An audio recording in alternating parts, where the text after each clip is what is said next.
Podemos empezar.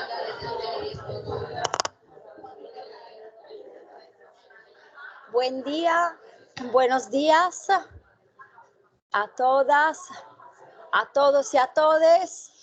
Podemos empezar ahora. Es realmente para mí un placer y una gran emoción estar aquí en esta aula de civiltà precolombiana totalmente revisitada. Eso quiere decir que a veces los cambios sirven, ¿no? Es importante cambiar y movernos de escenario. Mil gracias a Simone y a Federico para organizar todo esto. Esta comunidad es digamos, el fruto de la pasión, del compromiso y de la capacidad de estar en este mundo de estos dos jóvenes y sobre todo de Simone, que en sus periplos de ida y vuelta entre Colombia e Italia nos abre una ventana sobre estas significativas experiencias colombianas. Y mil gracias a nuestra invitada, a Yana Lema Otavalo, que estará aquí con nosotras. Yo tengo mucha ilusión de escucharla y de aprender desde su palabra. Y bueno, yo me callo porque el protagonista es Simone hoy. Entonces, y por supuesto, la estrella de este día, nuestra gran invitada, es Yana. Y es un placer también abrir este espacio de pensamiento que, como siempre decimos en nuestras clases, siempre más necesitamos deconstruir los presupuestos de nuestro pensamiento. Entonces, es una manera para poner en tela de juicio nuestras certezas y empezar a ver digamos, comunitariamente y con ojos distintos nuestra realidad. Entonces, gracias por tu bienvenida a la Universidad de Milán y mil gracias por compartir ese espacio con nosotras.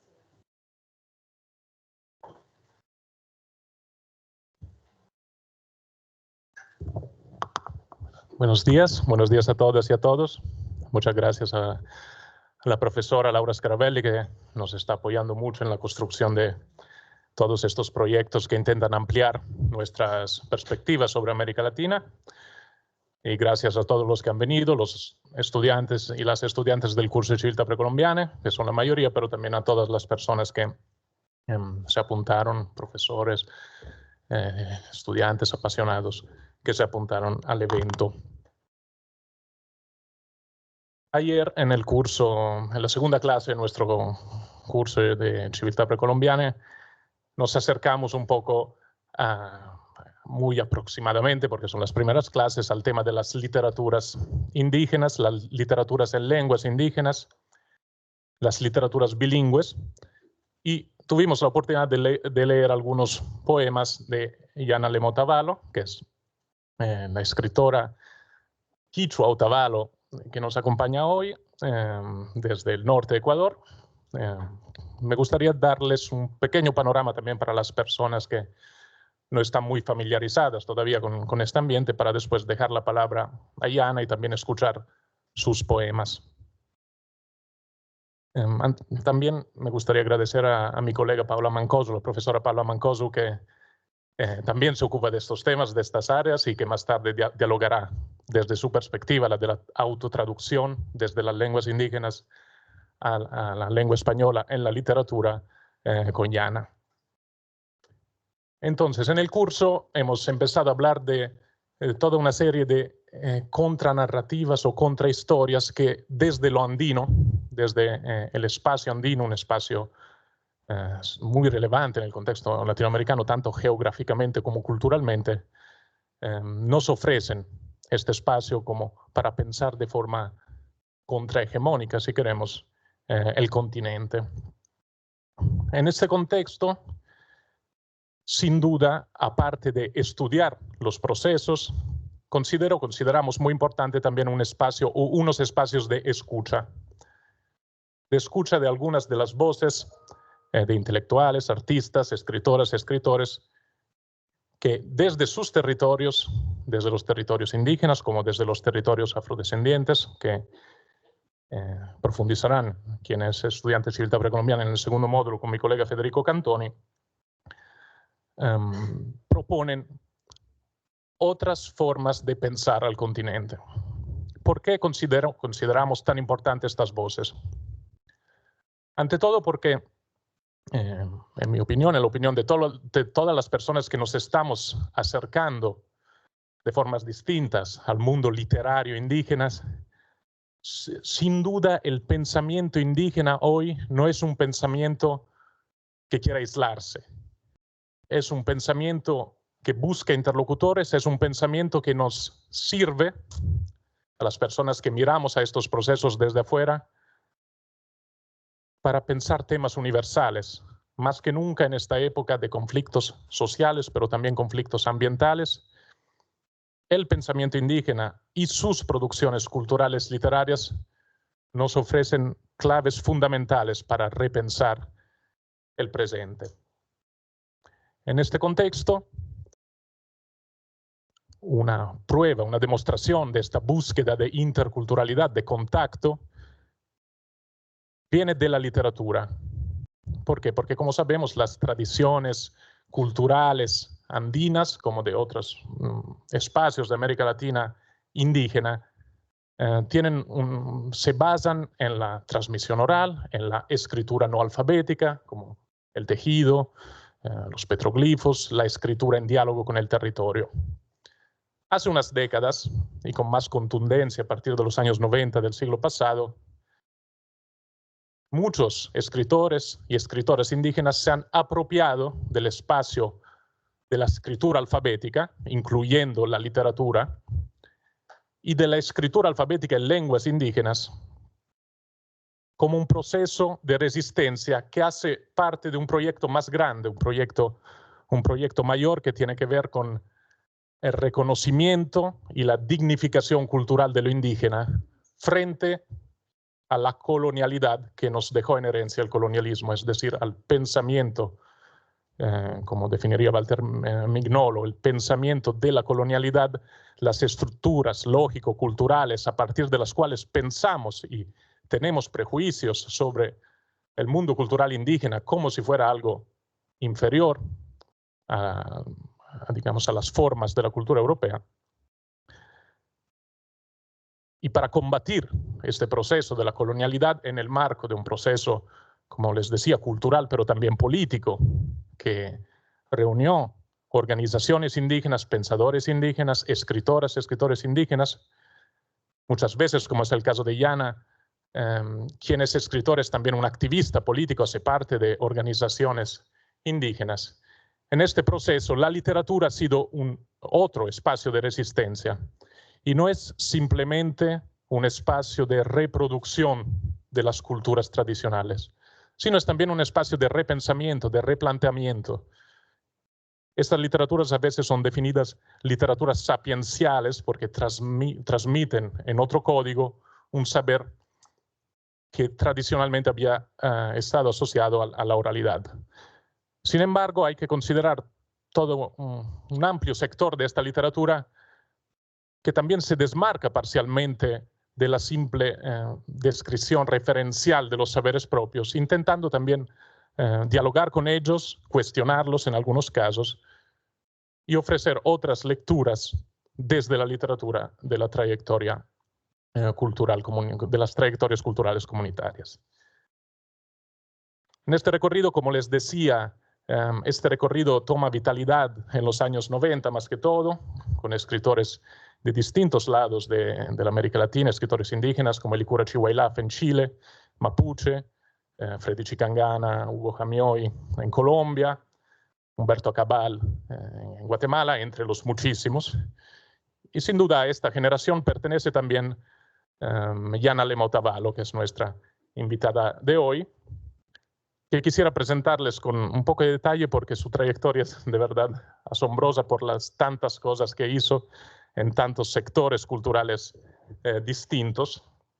Yana Lema Otavalo viene del norte de Ecuador, esa zona casi fronteriza con Colombia, con el sur de Colombia, de la comunidad quichua Otavalo. Como hemos visto ayer con los estudiantes la lengua y la cultura quichua, la lengua quichua hace parte de esa gran familia lingüística que es el quechua. Siempre hay debates, ¿no? Si hablar de familia lingüística o de variantes dentro de la misma lengua. La lengua que nos dejó en herencia el Imperio Inca, que todavía es hablada por millones de personas en Perú, en Bolivia, en Ecuador. Entre ellas Yanalema, que es madre lengua, su lengua materna es el quichua, pero justamente por este proceso que dejó en herencia la colonia y que en un texto muy lindo, con un ensayo de Yanalema que les aconsejo leer, que si no me equivoco se titula Botar la palabra.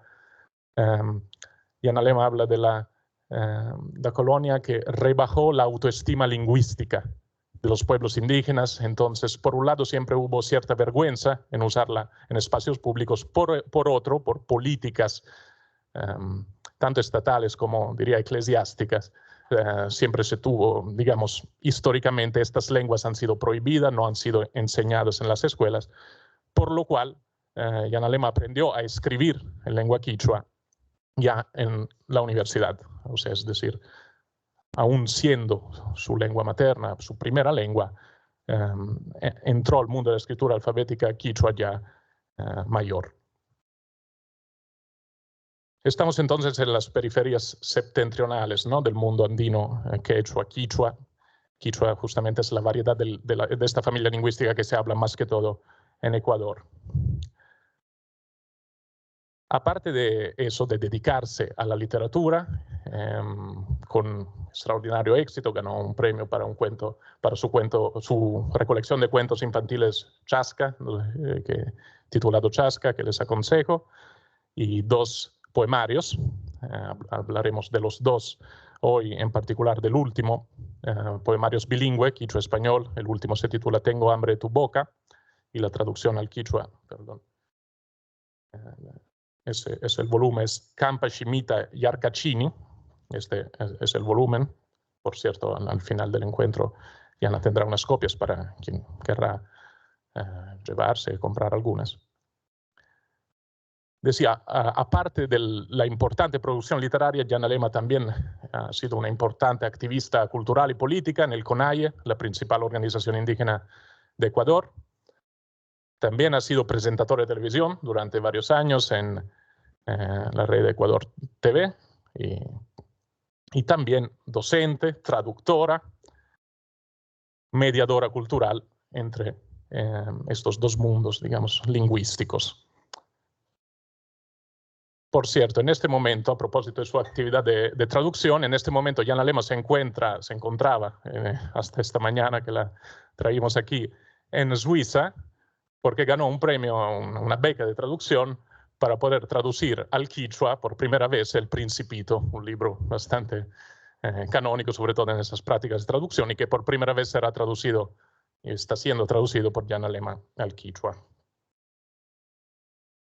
Una nota final antes de dejarles la palabra. Como sabemos, Ecuador es un país de pronto poco reconocido en los imaginarios de Sudamérica. Sin duda es un país con el cual Milán tiene una relación especial, habiendo tanta migración ecuatoriana, que prácticamente la mitad de las personas migrantes de origen ecuatoriana que se encuentran en Italia están acá en Milán, son más de 60.000. Ecuador está viviendo en estas semanas, en estos meses, una época particularmente compleja que tiene que ver con una nueva etapa de la violencia, pero sin duda no podemos asociar solamente Ecuador con estos hechos de los últimos meses, y más que todo los conflictos, las heridas que está viviendo Ecuador hacen parte de una historia mucho más amplia, que también es la herida colonial, también es la herida de los pueblos indígenas, que nos cuenta lateralmente Yanalema en su obra, porque lo interesante de su obra es justamente su deconstrucción de los imaginarios acerca también de la literatura indígena, que solo podría hablar de sus tradiciones, solo podría hablar de su comunitariedad, según ciertos imaginarios, mientras que su poesía es extremadamente, como veremos, íntima, intimista, pero desde el espacio del amor, de los sentimientos, también tiene una eco comunitaria. Entonces, sin más preámbulos, dejaría la palabra a Jana Lema para que, ante todo, nos dé unos saludos, se presente y nos cuente un poquito de esta trayectoria entre los dos mundos lingüísticos y después vamos a entrar más en su obra. Por favor, Jana, claro que sí. La recibimos con un aplauso.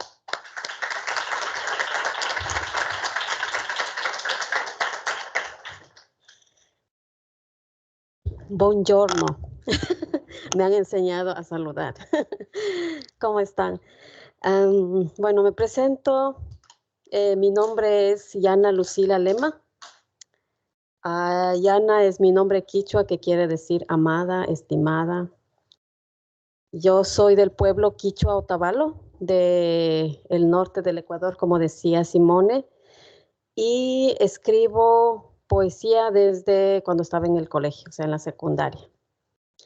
Al inicio escribía en español porque en época de la colonia y luego en la República también se prohibió que se use el idioma quichua y solo se tenía que usar el español, que era la lengua dominante.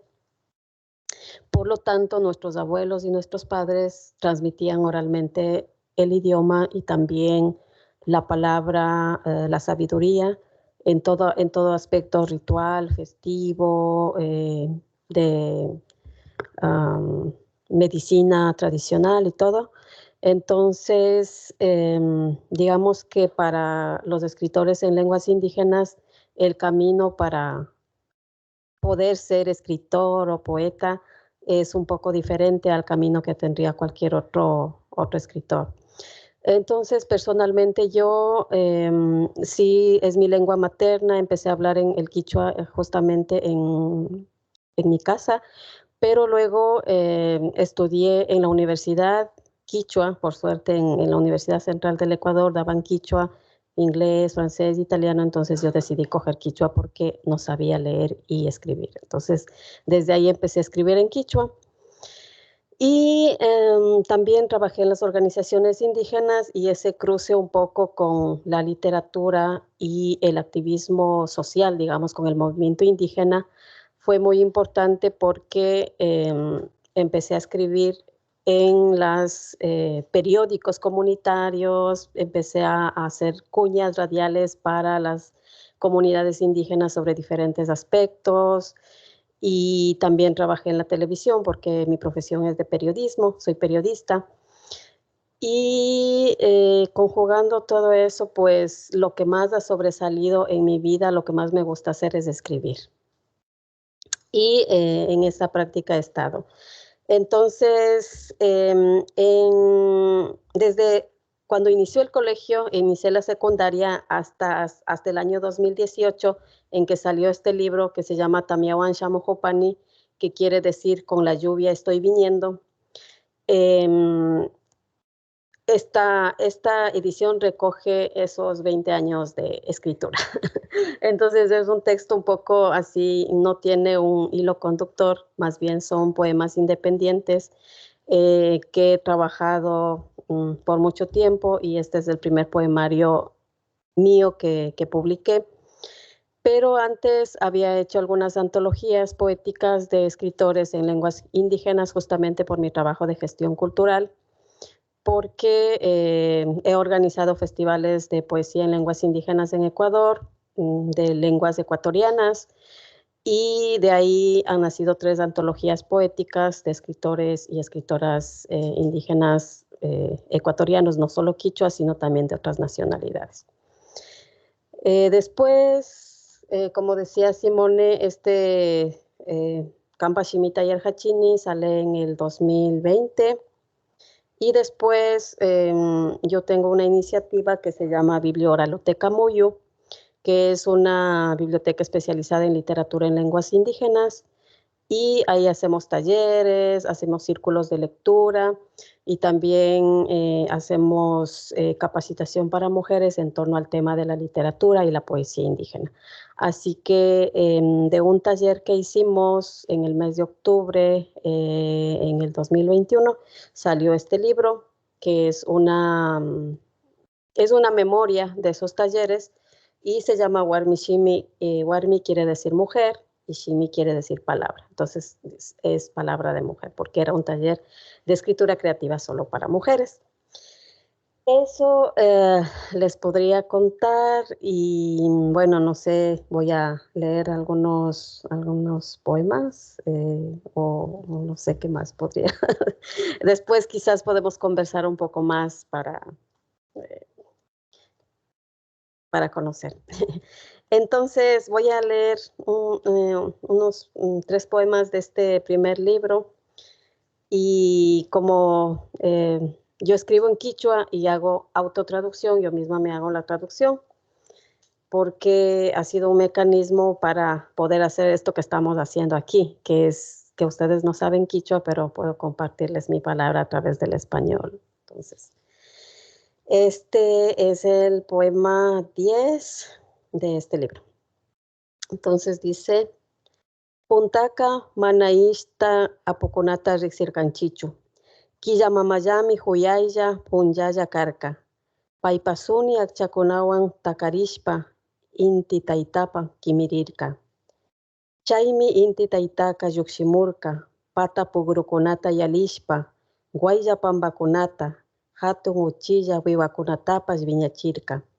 Ishkandik achiltaitata yupaycharka, kawsayta karashkamanta, hatun raymimi karka, ruku hampatukuna, kundurkunapas yakuta mañashpa wakanajurka. Shinami tamiaka urmamurka, alpata fukuchinkapaq. Chashnami wawakunata, lomakunata, kuyurkunata, saratapas fukuchirka. Paykunami harikunaman, warmikunaman tigrarka. Paipura huyarirka, hatun raymi, nina kushihuymi tiarka. Al principio no estaban los dioses ajenos. Estaba la madre luna vestida de escarcha, tocando con sus largos cabellos los aposentos sagrados del Padre Sol. Despertó él entre rocas, caminando creció verdosos valles, animales grandes y pequeños, juntos veneraron al Padre Luminoso por haber permitido la vida. Hubo gran algarabía, sapos y cóndores abuelos llamaban con cánticos a la lluvia que es mujer, para hacer parir a la tierra.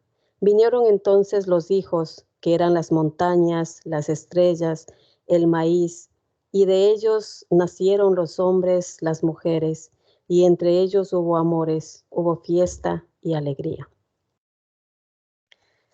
Otro poema más.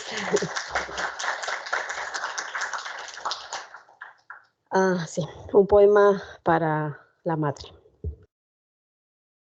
Kutinchu takshahungi mamago, ama takshaychu tamiahunmari, yakuka yapapashmari, kikin yakikunapaj ashtaka mapa churajunakuna, intik punllakunapas tiyanmi.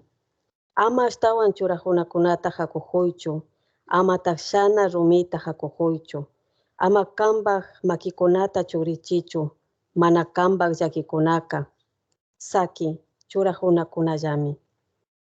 Mana ñuka yakikunachu, saki mamago mañanimi, kambaj wikikunaka pusuku yakuman tigranmi, chayashnakunapas ñukata kichijinmi. Saki, ama kapijuychu, ama kambaj yakikunaka kanchu. Chay tukuy rumikunata saki, pay mana kambaj yakikunata apangachu, ama kutimpas paywan rimajuychu ninika. Saki, mamako, tamiaka manara paskarinchu.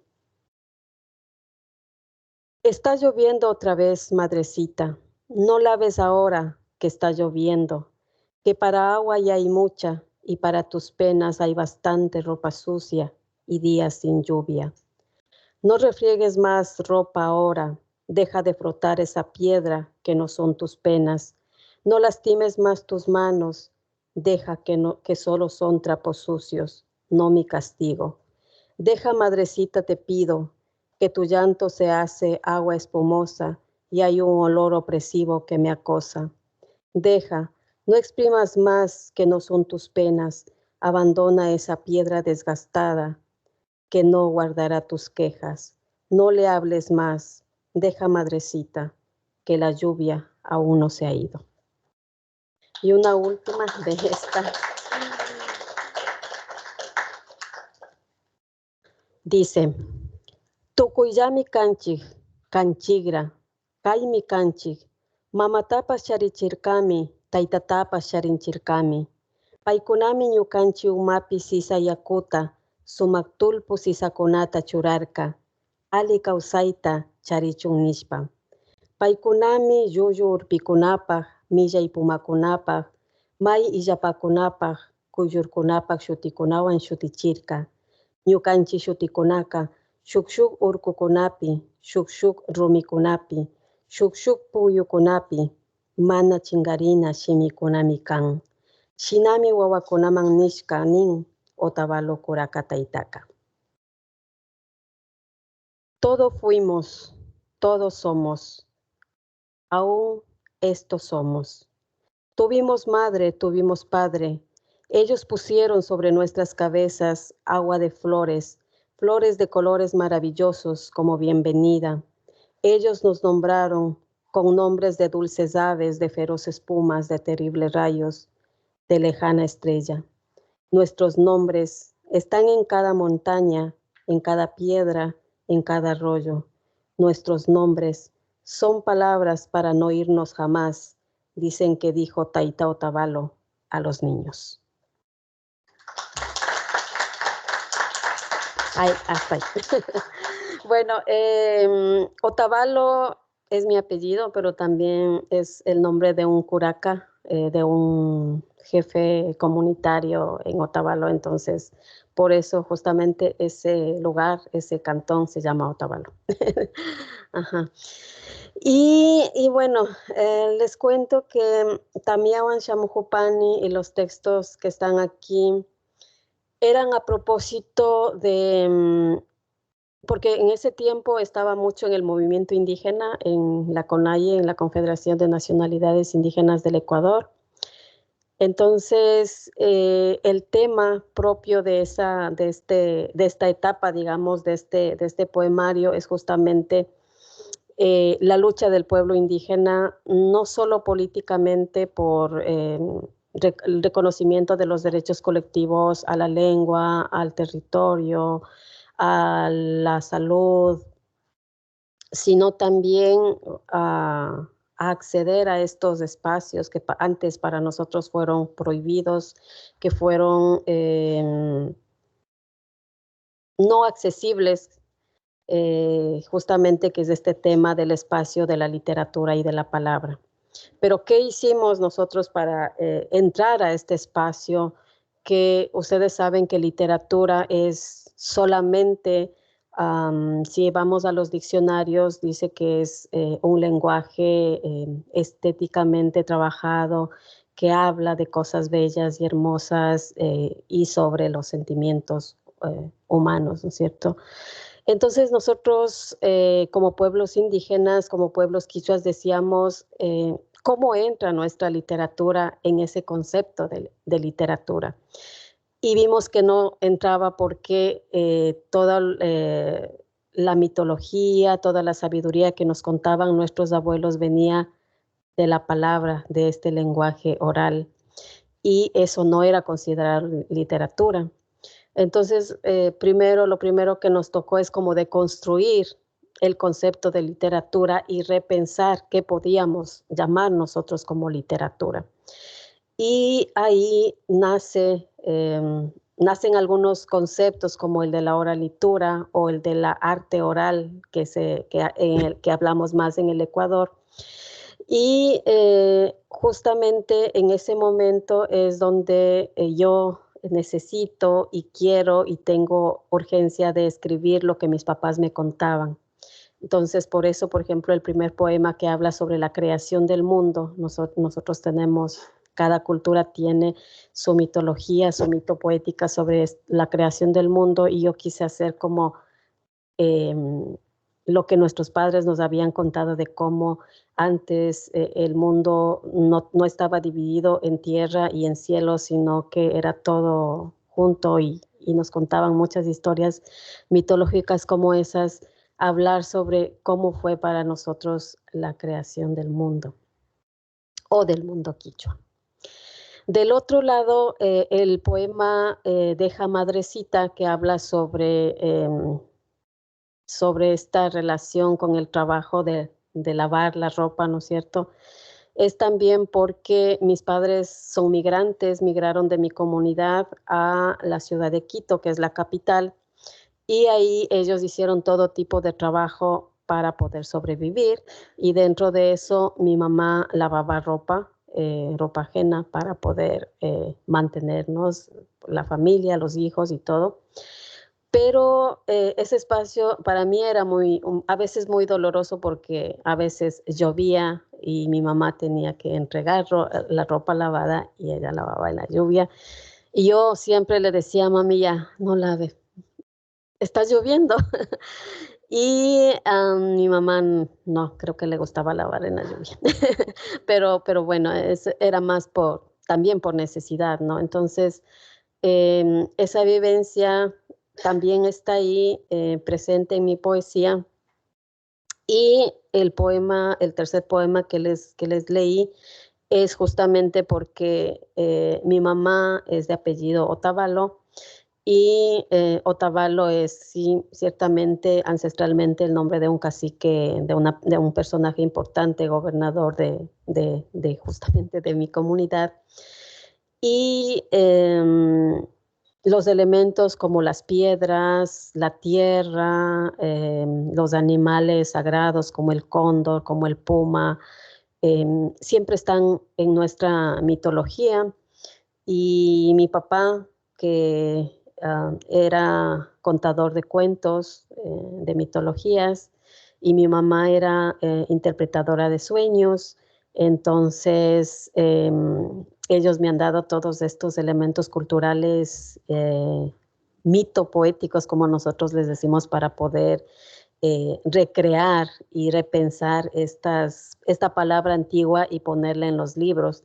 Entonces, por eso yo hablo de cómo anteriormente, antes de que la Iglesia Católica pues prohibiera que pusieran nuestros nombres indígenas, quichuas, no permitían que se ponga así. Por ejemplo, yo me llamo María Lucila Lema y cuando los papás, nos contaban los abuelos que cuando los papás iban a la iglesia para que registrara a sus hijos, porque se registraba antes en las iglesias, no en el registro civil, los sacerdotes, los padres decían, ese nombre no sabemos qué significa, tienes que ponerle un nombre cristiano. Entonces nos ponían María Lucila, María Rosa, María Blanca y todas así. Entonces,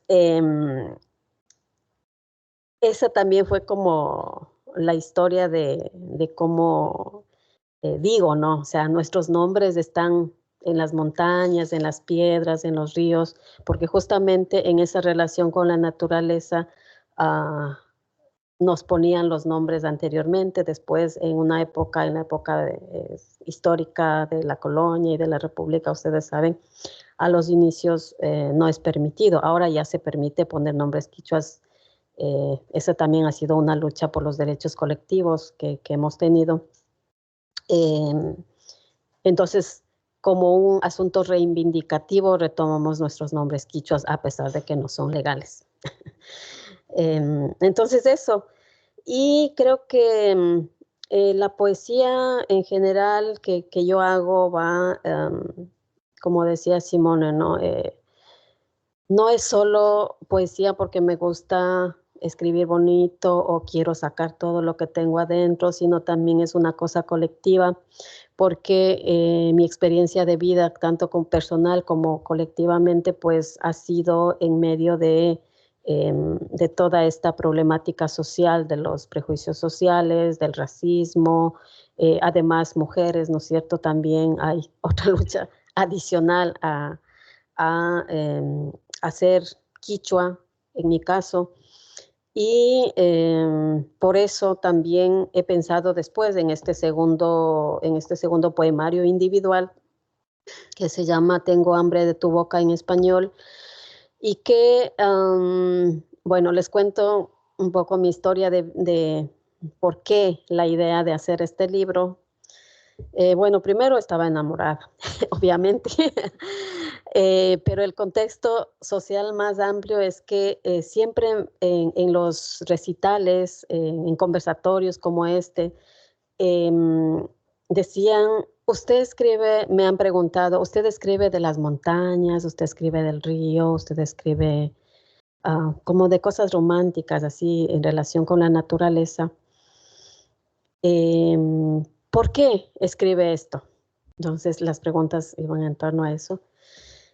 Y el tema de la sexualidad dentro de los pueblos indígenas no es un tema que se hable como en el mundo occidental, ¿no es cierto? Los padres hablan de cómo se llega a adolescencia, cómo nuestro cuerpo cambia. Digamos que para nosotros es más una cosa práctica. Por ejemplo, para que ustedes me puedan entender, las mujeres quichuas, cuando ya están entrando a la adolescencia, reciben de los padres una faja que nosotros decimos chumbi, ¿sí? Que es de color rojo. Entonces, esto no es, cuando niñas no nos compran, no nos tejen y nos dan, sino cuando ya estamos entrando a la adolescencia, y es una faja ancha, como la que yo tengo acá, pero que está debajo de esta faja pequeña, porque se llama mama chumbi. Mama chumbi quiere decir faja madre, ¿sí? Entonces, tiene mucho que ver con que tú, al llegar a la adolescencia, ya estás pasando a ser mujer. Por eso además es de color rojo, porque tiene que ver con la sangre de la menstruación. Entonces te entregan ese mamachumbi, te dicen, es hora de que te pongas esta faja. Y son actos como esos los que permiten entender que tú pasaste ya a otra época, porque además se está formando el cuerpo de la mujer y para nosotros es importante que se sostenga fuerte porque hacemos trabajos, bueno, en el campo. Yo también ya vivo en la ciudad, como ustedes, ya no hago trabajos tan fuertes, pero en general las mujeres indígenas pues en la tierra y todo, y es bueno para la protección del ombligo y para la fuerza en el trabajo del campo, ¿no? Entonces son como eso, pero siempre a donde iba con la poesía me preguntaban si usted escribe de las luchas, y cuando se hablaba se trataba de poesía, digamos, íntima, o también a veces se llama, otros analistas lo llaman poesía erótica, acudían a otras poetas que eran poetas hispanohablantes. Y también me ha pasado que alguien me ha preguntado, por ejemplo, ¿ustedes menstruan? O sea, como mujeres indígenas, ¿no? Entonces, o sea, como dudando todavía hasta la actualidad de nuestra humanidad, ¿no? Entonces, ha sido como para mí un choque, ¿no? O sea, ¿cómo pues pueden preguntar eso? Y también cuando yo escribía los primeros poemas amorosos, digamos, mis escritoras, compañeras, mujeres hispanohablantes me decían, oh, pero, ay, tú también sabes sentir así. Entonces, también me parecía como que había la visión desde afuera que las mujeres indígenas no tenían sexualidad o no tenían deseos bueno, que nos percibían como un poco diferentes, ¿ya? Y también porque nosotros nos vestimos con mucha ropa. Así que también me han preguntado por qué no me he puesto minifalda y cosas así. Entonces, es como eso, ¿no? O sea, a mí sí me ha chocado un poco porque, no sé, me hacen preguntas un poco tontas, pero desde el otro lado se puede quizás entender, ¿no? Así que Campa Shimita y Erjachini, Tengo hambre de tu boca, es para mí un poema, es un poemario amoroso, es un poemario un poco íntimo, no sé si se lo puede calificar de erótico. A mí la poesía erótica, que es como muy evidente, no me gusta mucho, entonces a mí me gusta como captar ese misterio que hay dentro del amor, de las relaciones amorosas. Y Entonces también es como, primero, entrar a un tema que quizás no es muy explorado por las escritoras indígenas, permitirnos entrar a esos espacios, a esos temas que tal vez no son temas muy comunes para la literatura en lenguas indígenas. Y por otro lado, no sé si hacer entender que somos seres humanos como cualquier otro y que también tenemos un erotismo muy rico y que tenemos nuestras formas de amar, ¿no? Entonces, creo que como seres humanos todos igualmente, ¿no? Según han de haber leído algunos textos acá. Y bueno, entonces eso, les voy a compartir igualmente unos 3 poemas de este poemario y después podemos seguir conversando un poquito. Dice, Ñukapi alpamamata muchay, pacarita muchay, puka fuyupi washahun ñanta, ñukanchik aycha ukupi purihun yawartapas. Ñukapi alpamamata muchay, nachuñawpa mamataytakuna alpamamata muchankarka, shina. Ñukapi alpamamata muchay, kay alpamamapi charingimi, ñukanchik chaki saruyta churangapa. Besa la tierra en mí, besa el alba, las sendas que acaban en la nube de fuego y la sangre que se extiende en nuestros cuerpos. Besa la tierra en mí, así como saben besar los abuelos a la madre tierra. Besa la tierra en mí, que solo tenemos este suelo para poner nuestros pies.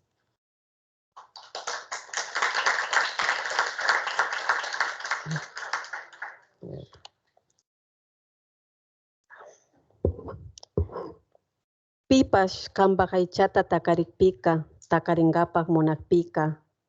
Akcha watachishka ñuka makikunata ashtawan huyangi. Kungasha nishpa, ñavistasi pushpa, shungukupi ñuka shutita pakangapak munakpika, upallagota, ñukata, ñuka kumbashkak makikunata yuyangimi. Kambak yawarpi, kambak tullupi, kambak samaypi, ñukan hatun ñavikunatallami taringi, kichihitukushka rikuhungi.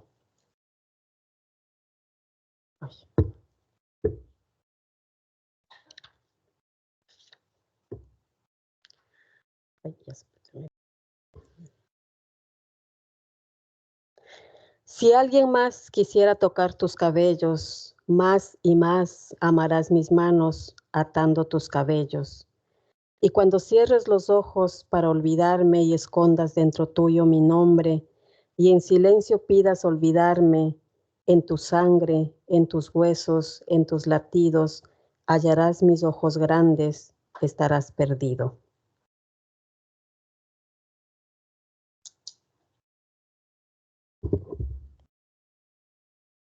Kanmanta chulunja, kanta yarishpa, kampi watarishka, kampajaycha, katimuwahun. Hatun mamata, kungana jambikunata, mañashami. Silencio de ti, recuerdo de ti, nostalgia de ti, cuerpo de ti, me persiguen. Le he pedido a la abuela la hierba del olvido.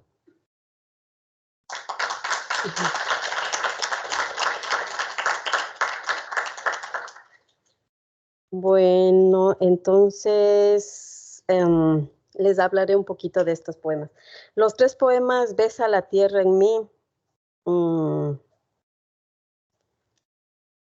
Hay un ritual que hacen los abuelos, que hacía mi padre, que también lo hacemos todavía, y es en las mañanas besar la tierra. Entonces, ese acto a mí me pareció muy tierno desde cuando era pequeña. Y mi papá todavía sale, mira el sol y besa la tierra. Entonces, me pareció importante relacionar el acto del beso con el beso a la tierra. porque siempre en los poemas que escribo y que escribimos los poetas indígenas he visto todos los actos están relacionados con la naturaleza. Puede ser un acto de amor, lo que sea, pero siempre está en nuestro, en las imágenes que hacemos con las palabras está la naturaleza. Del cabello, de atar los cabellos, es porque para el pueblo quichua, el cabello es un elemento erótico, ¿no es cierto? Entonces, antes, por ejemplo, ahora ya no tanto, porque todo está cambiando, pero no podíamos salir con el cabello suelto para que todo el mundo nos vea. Ese era como un acto íntimo entre la pareja. Porque los hombres de mi comunidad también tienen el cabello largo.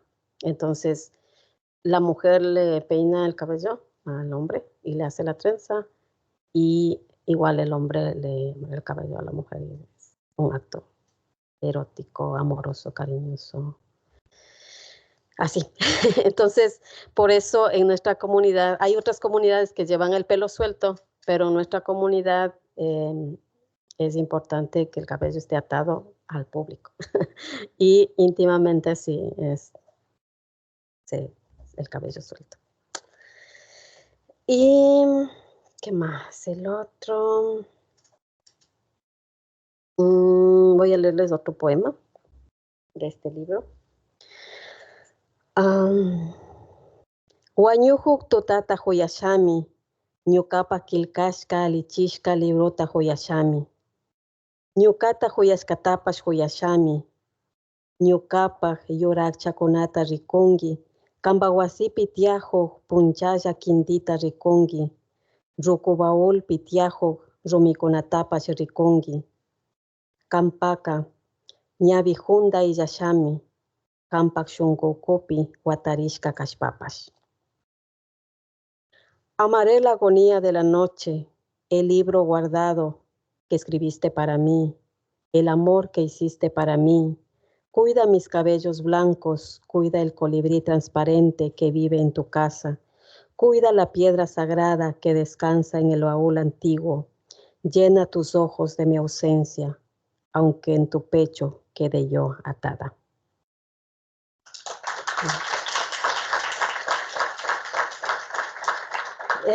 Eso creo que más bien a la conversa.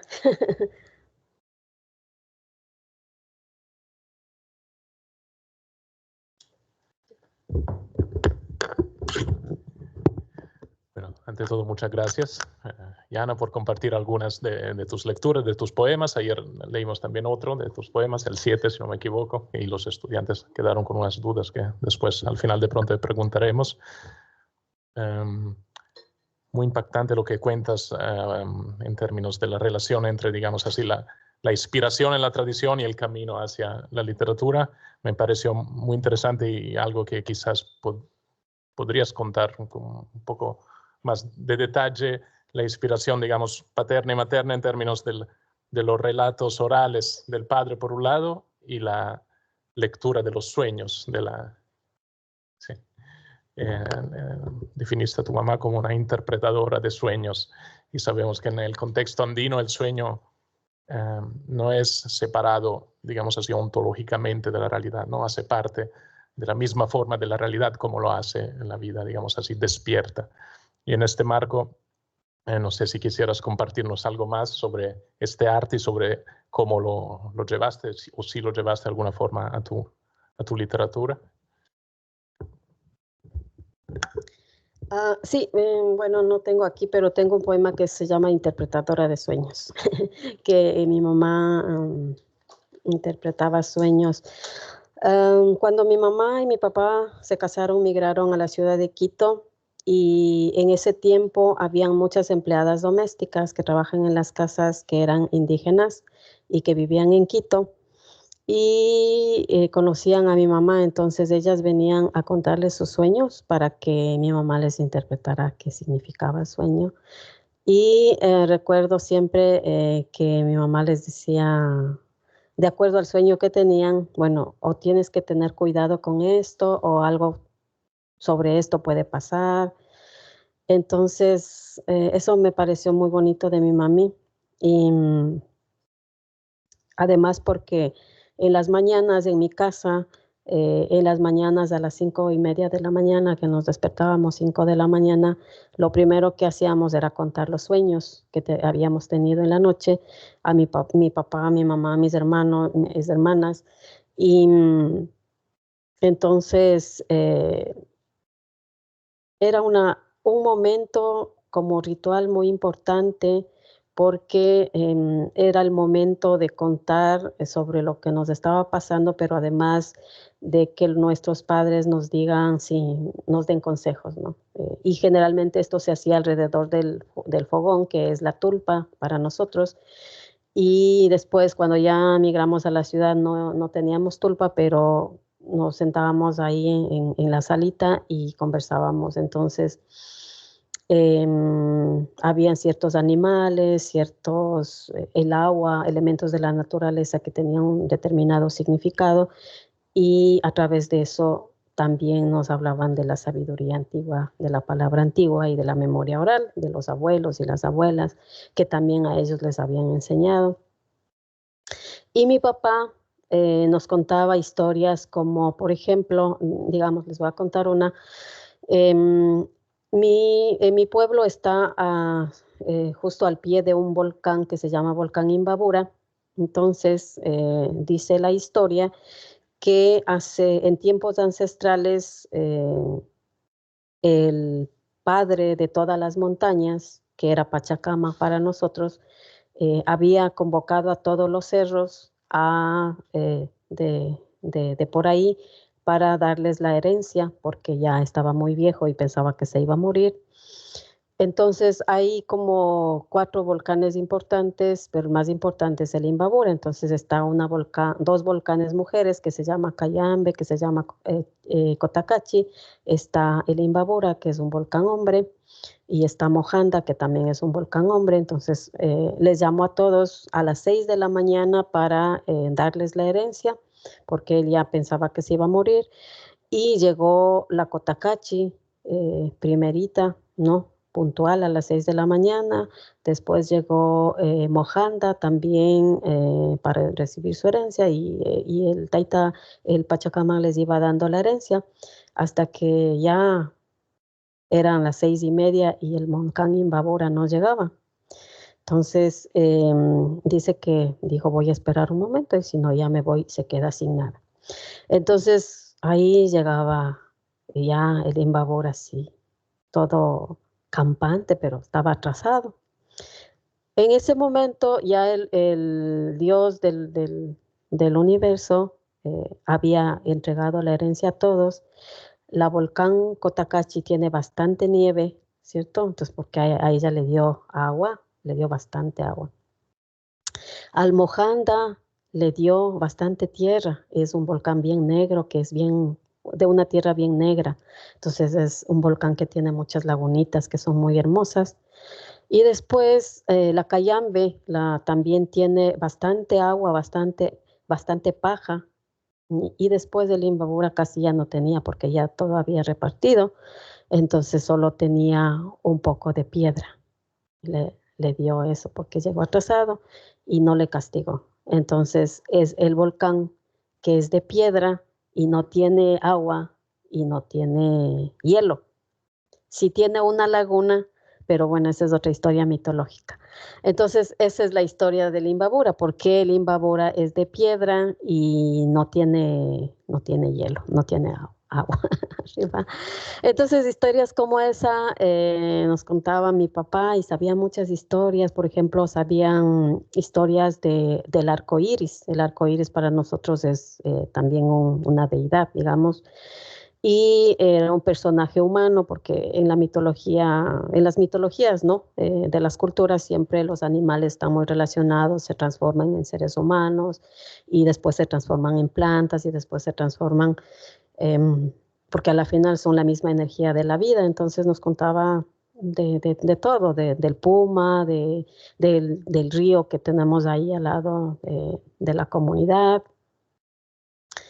de los árboles sagrados, de las plantas sagradas, de las historias de amor que se daban entre los volcanes, entre los cerros y las peleas que se daban incluso a golpes y por qué este volcán no tenía un pico, porque se había peleado con otro volcán y le pegó ahí y cayó. Entonces,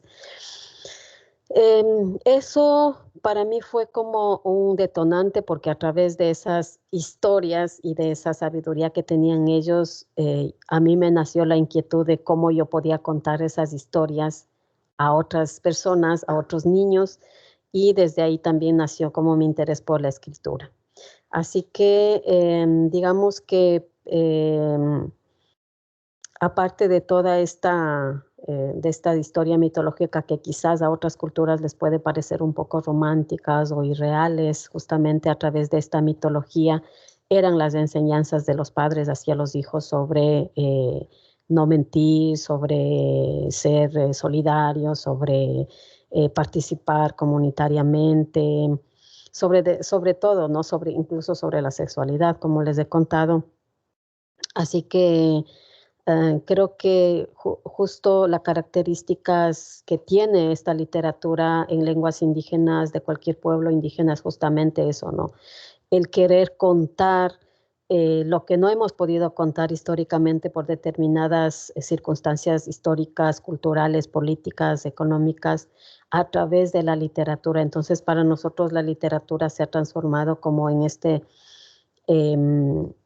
instrumento también, ¿no? Aparte de que es una cosa personal, muy íntima, de que me gusta la escritura, pues el cómo buscar el respeto y buscar la continuidad de nuestros pueblos a través de dejar también una memoria en un objeto que se llama libro, que antes era muy ajeno a nosotros y que ahora ya está más cercano a nosotros, justamente porque está en el idioma en el que hablamos nosotros y que está más cercana a la gente. Podemos como contar estas cosas, y justamente también porque hay la problemática de la pérdida de las lenguas en todas las culturas indígenas por el racismo, por la falta de enseñanza de estas lenguas en las instituciones educativas, y otros factores más que dependen de cada estado también, pero que en el Ecuador, por ejemplo, y para mí es grato decir que hay más escritoras mujeres indígenas, quichuas, que hombres, ¿sí? Y justamente porque también estamos trabajando en ese aspecto, ¿no? Como haciendo talleres para mujeres, para hablar sobre nuestros temas, para poder decir quizás lo que antes no podíamos decir también, porque los temas de mujeres no eran tan importantes ni para las comunidades. También hay problema de violencia de género, ¿cierto? En qué sociedades no existe también. Y a través de estos textos, a través de estas reuniones y estos trabajos que se hace, pues hemos logrado un poco pensar que nosotras también podemos como escribir, porque incluso eso era prohibido, ¿no?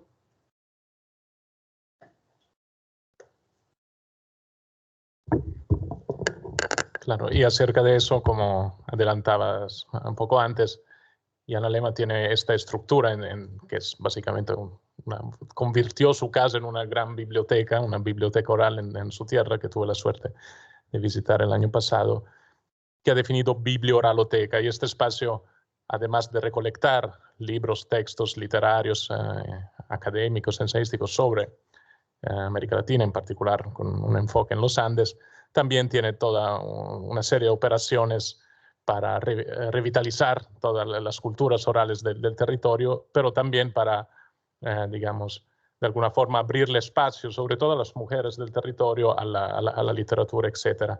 Y en ese sentido me preguntaba si todos esos, digamos, logros que alcanzaste con tu actividad son aún más valientes al considerar el hecho de que has sufrido la doble estigmatización de ser indígena y ser mujer, tanto, y la cuestión, digamos, de género es discriminatoria tanto afuera de la comunidad como también en algunos sentidos dentro de la comunidad. Y también dentro del espacio literario indígena, donde tradicionalmente han sido más los hombres, ¿no?, que se han impuesto con sus voces. No sé si quieres compartir como esta parte de tu experiencia, de tu trayectoria, tanto, digamos, dentro de la comunidad como fuera, como dentro de tu trayectoria literaria. ¿Puedo contestar con un poema? Sí, claro. Mientras tanto, adelanto, como ayer recolectamos algunas posibles preguntas que algunos de ustedes querían hacer, pensaban hacer a Yana. Sí, sé que son tímidos, pero sí, mientras tanto las van recordando, preparando. Después podemos preguntarle si algunos de ustedes quiere. Bueno, como decía, iba a responder con un poema aquí. Dice, ñuka purita mana alikachinajun, yalikta rikushpa, payka mana kaymandachu nishpa, upallagota ninajun. Kaymanta warmikunaka mana shina tiarinchu. Kaymanta warmikunaka mana shina churajunchu. Kaymanta warmikunaka mana shina rimanchu. Kaymanta warmikunaka mana yachay wasiman rinchu. Kaymanta warmikunaka mana ista harikunata munanchu. Kaymanta warmikunaka mana nataka ninchu ninajun. Ñuka karin yana urkuta, tunirishka ruku wasita yarihukpipash. Ñukanchik kawsaqkuna, ñukanchik wañushkakuna, chayllatak kakpipash, shukmi nishpa rikuwanajun. Yalikta rikushpa, payka mana kaymantachu, nishpa upallagota ninajun. No les gusta mi caminar, me ven pasar y susurran, ella no es de aquí. No se sientan así las mujeres de aquí, no se visten así las mujeres de aquí, no hablan así las mujeres de aquí, no van al colegio las mujeres de aquí, no aman a otros hombres las mujeres de aquí, no dicen no las mujeres de aquí. Aunque yo extraño el Monte Negro y la casa vieja que ahora es tierra, aunque nuestros vivos y nuestros muertos son los mismos, les parezco extraña, me ven pasar y susurran, ella no es de aquí.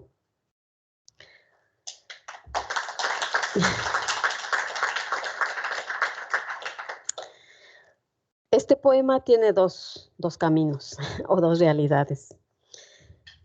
Por un lado, como les contaba, mis papás son migrantes, yo viví mucho tiempo en la ciudad de Quito. Me hacían sentir que no era de ahí. Claro, no era completamente de ahí, pero cuando regresaba a la comunidad, muchas veces tampoco era recibida como si fuera de ahí. Entonces, como eran como estas dos caminos un poco a veces difíciles, porque en la época de las haciendas, en la sierra, en mi comunidad también, no era bien visto que las mujeres puedan estudiar. Entonces, si una mujer entraba a la escuela o al colegio, era solo para casarse o para enamorarse o para tener hijos, no era que iba a estudiar. Entonces, bueno, mis papás fueron diferentes, por suerte, pero habían tíos, tías que yo escuchaba a mis papás que les decían, pero no les pongan en la escuela. ¿Por qué les ponen? Eso no es para nosotros, porque en la escuela solo van a tener hijos y solo se van a casar. Aquí pueden trabajar en la agricultura, ¿no? En la casa. Pero mis papás conocían que era difícil la migración y que se necesitaba saber leer y escribir para poder sobrevivir. Entonces ellos no les hicieron caso, por suerte, a mis tíos y todo. Entonces logramos estudiar. Así que este también habla de eso. Y por otro lado, también como esto de que en cambio en la comunidad, por ejemplo, mi hermana ya se había casado con alguien que no era de la comunidad. Entonces le veían muy raro, ¿no? Que no podía querer a otros hombres que no fueran de la comunidad, porque antes no era cerrado, ¿no? Y entonces yo diría que esto de ser poeta y de ser mujer también abre como otros caminos para poder contar nuestra realidad, para poder contar nuestros sueños y también nuestros proyectos como mujeres, ¿no? Así que yo diría que sí es más, creo que tenemos que luchar un poco más para llegar a estos espacios, incluso a los espacios universitarios, ¿no? Porque, por ejemplo, yo doy clases en la Universidad de las Artes en Ecuador, en la Escuela de Literatura, y creo que pasar por el camino para llegar a estos espacios para los hombres es un poco más fácil que para las mujeres por diferentes aspectos, incluso por el aspecto del cuidado, si tienes hijos, si tienes familia, es un poco más difícil desde ahí, y desde que las mujeres son, como en este poema, ¿no? Mal vistas porque hacen diferentes cosas. Entonces, creo que siempre pasar estos límites es un poco más difícil para las mujeres. Sin embargo, yo he tenido un papá que ha dicho que las mujeres valemos más que los hombres. O sea, él se refería a que podíamos hacer diferentes cosas al mismo tiempo. Sí, entonces él decía, warmikuna ashtawan alikan, porque podíamos apropiarnos de diferentes cosas. Entonces, creo que solo ese pensamiento un poco, digamos que para la época un poco adelantada, tanto de mi madre como de mi padre, permitieron que tengamos otra realidad, porque en mi comunidad ahora ya no es tan usual, pero antes, en la época de mis papás, por ejemplo, a los 16, 17, 15 años ya las mujeres tenían que estar casadas y tener hijos, y esa era, ¿no? Como lo que estaba correctamente debía hacerse. Ahora ya no. Entonces, creo que ese avance que ha habido ha sido también porque las mujeres se han permitido como rebasar esos límites, no solo en el aspecto doméstico, familiar, sino a nivel político también. Y yo debo decir que, por ejemplo, en la provincia de Imbabura, de donde yo soy, han habido muchas autoridades mujeres, ¿sí? Y que por el mismo hecho de que es un pueblo que está migrando, seguro ustedes conocen algún otavaleño que ha venido acá a Milán. Entonces estamos viajando y estamos en interacción con otras culturas, y eso nos ha permitido también un poco, hay cosas negativas, pero también hay cosas positivas, como revalorarnos como culturas frente a otras culturas que también pueden ser dominantes, ¿no?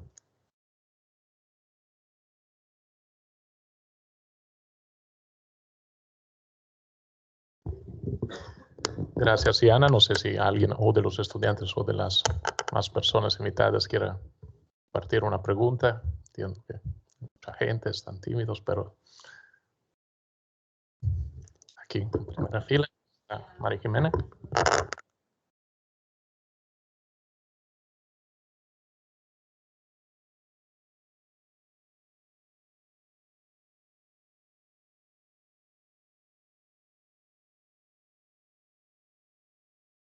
Perdón, repito para quien está en la casa, y también vi que hay una pregunta desde quien está conectado y después la leemos. Entonces la pregunta son las dificultades de traducción, ¿cierto? Entre el quichua y el español.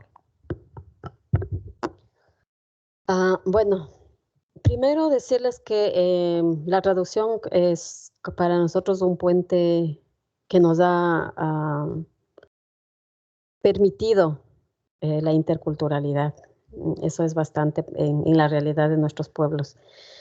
La dificultad, bueno, para mí personalmente creo que no ha sido muy difícil, hablando en términos generales, pero ya les contaré algunos detalles, porque yo como esta realidad que les cuento de que he vivido también en la comunidad y en la ciudad, he aprendido desde muy pequeña a hablar los dos idiomas igualmente. En la escuela hablaba español y en la casa solo en quichua. Entonces, por otro lado, siempre encuentro más difícil traducir desde el quichua al español que desde el español al quichua. Porque primero la estructura gramatical es un poco diferente, ¿no es cierto? El español es siempre sujeto, predicado, sujeto, verbo, predicado. Para nosotros siempre el verbo está al final. Y por otro lado también es como cotidianamente el quichua y el quechua es una lengua muy metafórica que cotidianamente la gente común y corriente habla metafóricamente, y por eso a veces yo me pregunto si yo soy la poeta o la gente. Yo les respeto porque yo veo que hay poesía en su palabra siempre cotidianamente. Y por otro lado también está esto de los ritmos, que es importante para mí en lo que es la poesía, ¿no es cierto? Cómo el quichua tiene su ritmo, su pausa, su silencio, y cómo el español tiene su ritmo, su pausa y su silencio. Entonces, cómo trasladar el sentido o generar lo mismo con una traducción, ¿no es cierto? Generar lo que estoy generando en quichua, generar también en la traducción en español. Hay que buscar palabras, hay que buscar imágenes. Entonces, a veces la traducción al español puede sonar muy simple. Para mí me ha pasado eso. Cuando en el quichua, por ejemplo, una frase tiene una profundidad mayor, porque eso ayuda, digamos, para mí ayuda porque esta lengua es aglutinante, y mientras tenemos muchos recursos como los morfemas, y vamos aumentando y la palabra se hace amplia y va cambiando de significado. Ese recurso me gusta mucho a mí personalmente, y en español, el español encuentro que es un poco más descriptivo, no tan metafórico como el quichua. Entonces ahí es cuando tengo que trabajar más el texto en español cuando encuentro esos problemas, porque como poeta necesito y requiero que tanto el quichua como el español sean poesía. Y ahí me permito algunas licencias, ¿no? Como por ejemplo usar o cambiar una palabra que no es tan fiel al quichua en su significado, pero que en español puede sonar más poético, o que puede darle el ritmo que requiere el español. Creo que esa es de las mayores dificultades que he tenido. Y también hay palabras, justamente en esta estancia de traducción que estaba haciendo en Suiza, que terminó justo ayer, hablábamos de las palabras intraducibles. Hay algunas palabras que no hay una palabra específica para decir eso. Entonces ahí hay que buscar la forma de poder hablar sobre lo mismo, y cuando no hay una palabra. Por ejemplo, a él les decía que la palabra pecado ahora existe porque le hemos dado un significado a una palabra que significa deber algo a alguien, que es jucha. No sé si en quechua es igual, jucha. Jucha quiere decir, jucha es la ofrenda que nosotros damos a una persona, y que cuando nosotros hacemos una fiesta, también esa persona nos debe dar a nosotros, porque es un acto de reciprocidad. Entonces, como no ha habido esa palabra pecado en el quichua, hemos tomado esa palabra jucha para decir que tú debes algo. Hiciste algo malo y debes algo. Entonces, por ejemplo, así, se han resignificado palabras. Y por otro lado, cuando hay palabras que no existen, se trata mediante el español de explicar de qué se está tratando eso, ¿no? Entonces, esa ausencia de algunos conceptos como de pecado, que ustedes saben es bastante religioso, ¿no es cierto? Y la religiosidad, pues, quichua se basaba en otra lógica, no existe. Por ejemplo, apunchiguasi. Apunchiguasi es un neologismo, ¿no es cierto? Apunchiguasi es Dios, la casa de Dios, es como la iglesia. Y nosotros no teníamos esa palabra iglesia porque la iglesia era el monte, era el río, era la naturaleza. Y entonces, para mí, usarla en la poesía también hay que pensarlo porque la gente que lee, estudia la Biblia sí lo entiende, pero la gente común y corriente que habla dice iglesia, porque en quichua no existen las vocales abiertas, entonces cuando queremos decir iglesia, decimos iglesia, ¿sí? Entonces siempre es una discusión interna también de cómo uso esto, cómo no uso, cómo la gente me puede entender lo que yo estoy queriendo decir, si uso un neologismo o uso una palabra quichuizada, que es un préstamo de otra lengua. Y el proceso de traducción es como para mí como una negociación entre lenguas. Como yo hago autotraducción, traduzco mis propios textos, me da esa libertad de poder recrear y crear mi texto en español, ¿sí? Porque yo sé el sentido que tiene el texto. Eso por un lado, y por otro lado creo que la traducción a lenguas indígenas puede sonar a veces en español y me han pasado porque he dado talleres a escritores en lenguas indígenas y el texto tiene mucha profundidad en quichua, pero en español suena como cualquier cosa. Entonces, ese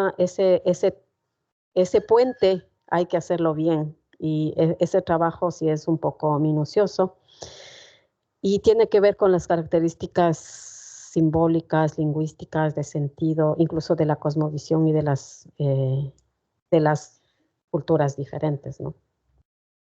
Uh-huh.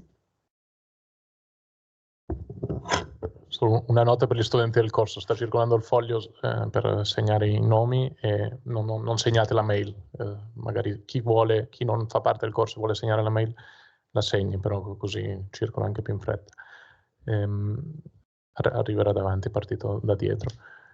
Vi ricordo anche che alla fine della lezione, tra poco, se avete voglia, Jan Alem ha portato con sé delle copie dei suoi libri, se vi fa piacere acquistarne qualcuno. Hay una pregunta desde casa que podemos leer, a la cual en parte contestaste, pero que de pronto puedes profundizar un poco más, que es de Claude, que pregunta: bueno, gracias por la oportunidad, lo que nos has contado es muy interesante. Como hablante nativa de español y quichua, ¿en qué idioma se siente más cómoda al escribir sus poemas? Y cuando traduce al español, siente que pierde algo de esa magia, ¿no? Que es de pronto lo que acabas de contestar. Sí, me siento más cómoda traduciendo desde el quichua al español, sí, porque sí es más difícil para mí traducir con la misma fuerza, pero si hago un trabajo, digamos, de un poco de investigación y de sinónimos y antónimos y esas cosas, creo que sí lo logro, ¿no? Lo logro hacer la misma profundidad, pero además el idioma quichua es un idioma que lo estoy escuchando siempre en la comunidad, con mis padres, con mis familiares, y esa retroalimentación que yo recibo de ese momento de escuchar y de hablar y de compartir, hace que al momento de escribir pueda ser más rico la escritura en mi idioma. Entonces, sí, siempre es mejor traducir del quichua al español, pero sí debo decir que yo escribo también a veces en español y después traduzco al quichua. Eso me parece que es un ejercicio más, a mí me ha resultado un poco más fácil porque puedo utilizar otros recursos que son propios de la lengua, ¿no? Del español, que son más cortos incluso que nuestras palabras, que son aglutinantes y que son más largas.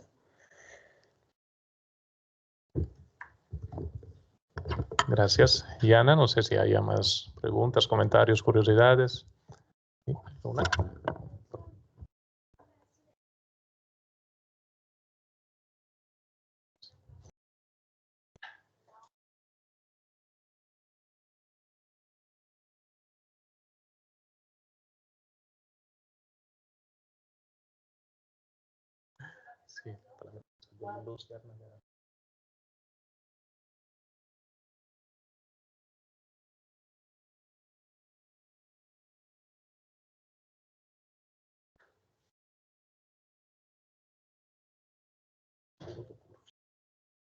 Sí, en español la mantuvo.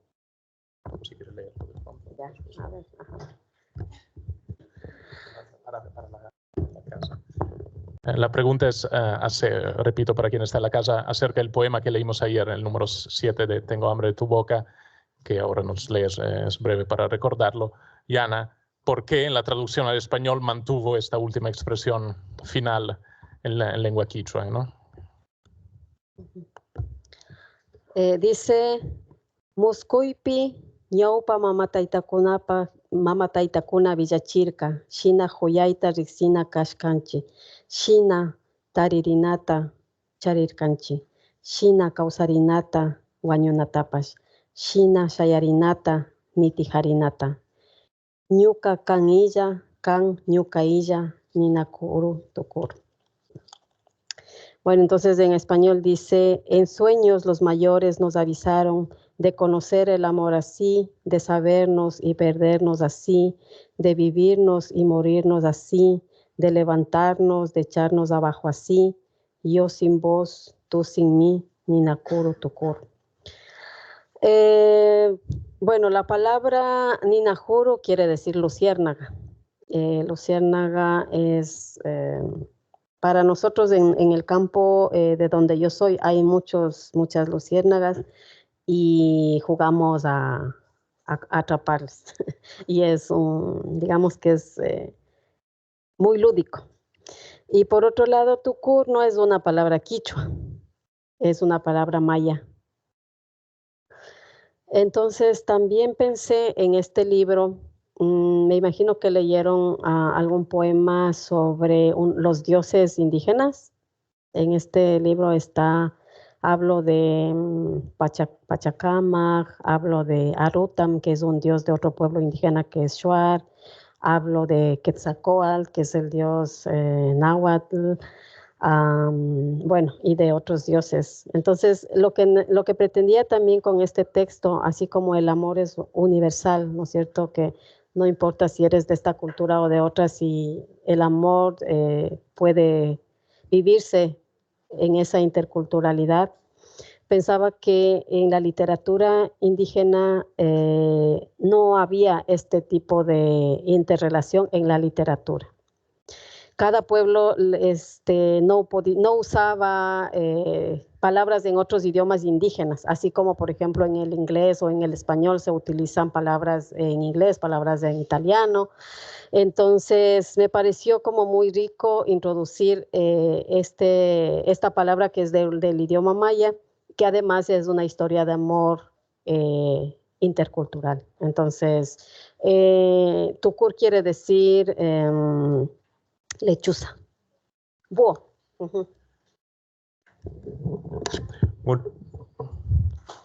Muchas gracias, Yana. Ya a las 4 la gente empieza a irse porque está la siguiente clase. Entonces, pero hay una última pregunta. Muchas gracias.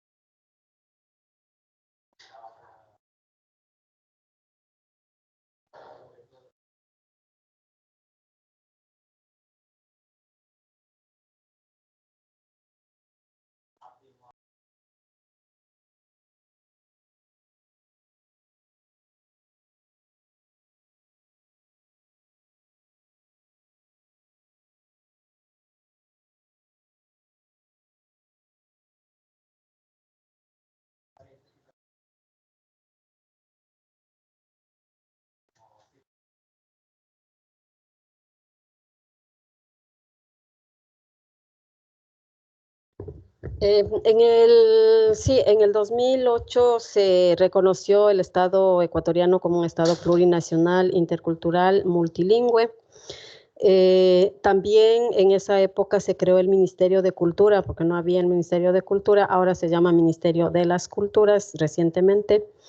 Y dentro de ese trabajo del ministerio en el que yo estuve un poco involucrada, también al inicio se trabajó un poco en lo que es la literatura en lenguas indígenas, pero fue un asunto coyuntural. Después, el ministerio ha trabajado proyectos puntuales con pueblos indígenas en diferentes artes, en literatura, en diferentes, pero no hay una política pública a largo plazo ni a mediano plazo. Entonces, lo que se hace son programas aislados en diferentes lugares y en diferentes artes. Digamos que con el Ministerio de Cultura, los pueblos indígenas también han podido presentar proyectos al ministerio para ser financiados y hacer gestión cultural, pero para mí personalmente pienso que no ha sido un trabajo muy consciente, sino más bien un trabajo un poco de marketing, ¿sí?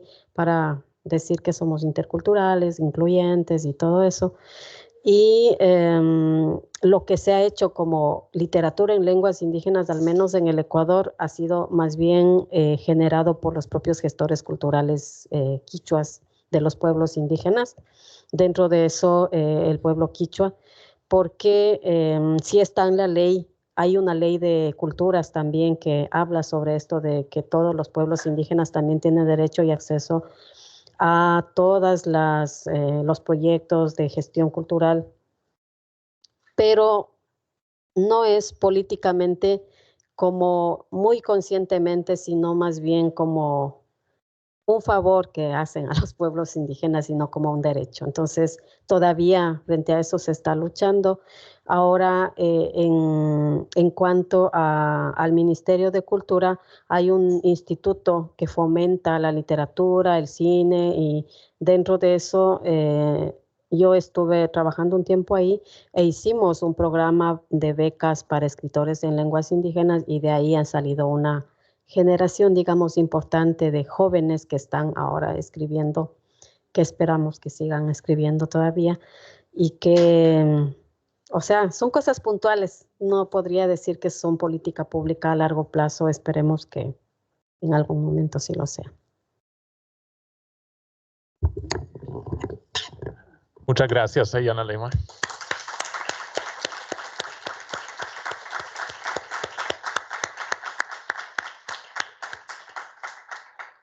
Un honor tenerte aquí, y si quieren dar una copia del libro, acá hay varios, de hecho no solo el último, sino los demás. Gracias también a todos los que han participado, y espero que les haya interesado. Con los estudiantes de Civiltà Precolombiana nos vemos el lunes. Les haré saber en qué clase, en qué aula, porque estamos ahí en la lucha. Muchas gracias. Gracias, Simone. Gracias.